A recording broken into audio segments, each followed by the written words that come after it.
செவ்வந்தி இந்தியா செல்ல உதவிய பிரதான நபர் உயிர்த்த ஞாயிறு குண்டு தாக்குதலின் சந்தேக நபர்களையும் நாடு கடத்தினாரா? சிறப்பு விசாரணைகள் ஆரம்பம். கிளிநொச்சி வீட்டில் ஆயுதங்களும் மீட்பு. 90 நாள் தடுப்பு காவல் உத்தரவும் பெற முஸ்தீபு என்பதாக அந்த செய்திக்கு தலைப்பிடப்படுகிறது.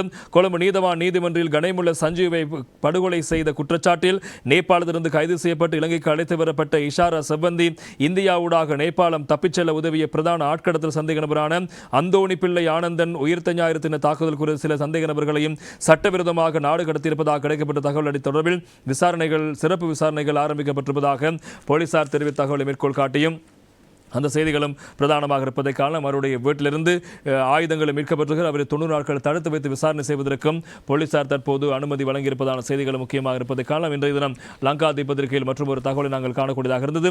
செவ்வந்தி இந்தியாவட்ட பெண்ணு போட்டுவ அல்ல என்பதாக அந்த செய்திக்கு தலைப்பதற்கு காரணம். செவ்வந்தியை இந்தியாவுக்கு அழைத்து சென்ற படகும் இப்போது போலீசாரால் முற்றுகையிடப்பட்டிருக்கிறது, கைப்பற்றப்பட்டிருப்பதாக அந்த செய்திகளும் பிரதானமாக இருப்பது நாங்கள் காணலாம். எனவே செவ்வந்தியினுடைய வழக்கு விசாரணை ஒருபுறம் இடம்பெற்றுக் கொண்டிருக்கிறது.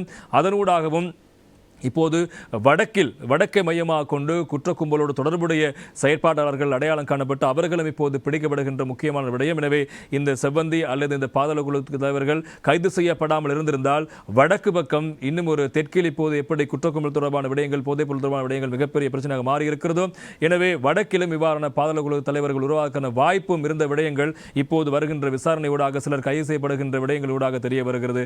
எனவே வடக்கு இப்போது காப்பாற்றப்படுகின்ற நிலையில் இருக்கிறது. காரணம், ஆரம்ப கட்டத்தில் இருக்கின்ற இந்த இவ்வாறான குற்றக்குழு உறுப்பினர்களை கைது செய்து அவர்களை முடக்குவதனூடாக வடக்கை நாங்கள் பாதுகாக்கக்கூடிய நிலைமை உருவாகி இருக்கிறது. எனவே அந்த அடிப்படையில் இஷாரா செவ்வந்தியினுடைய வழக்கு விசாரணையாக இருக்கலாம், கேல்பதுரை பத்மேருடைய வழக்கு விசாரணை இருக்கலாம். இதனூடாக வடக்கு ஒரு மிகப்பெரிய பாதாள கும்பலுக்கான இடமாக மாறுவதற்கான விடயங்கள் தடுக்கப்படுகின்ற நடவடிக்கைகள் மேற்கொள்ளப்படுகின்ற விடயத்தை நாங்கள் இங்கே சுட்டிக்காட்ட வேண்டும். அவ்வாறான விடயங்கள் இனி வடக்கு இடம்பெறுவதற்கான வாய்ப்புகளை தவிர்ப்பதற்கான நடவடிக்கைகளும் இதற்கு பின்னர் மேற்கொள்ள வேண்டிய பொறுப்பு அரசாங்கத்துக்கு இருக்கிறது.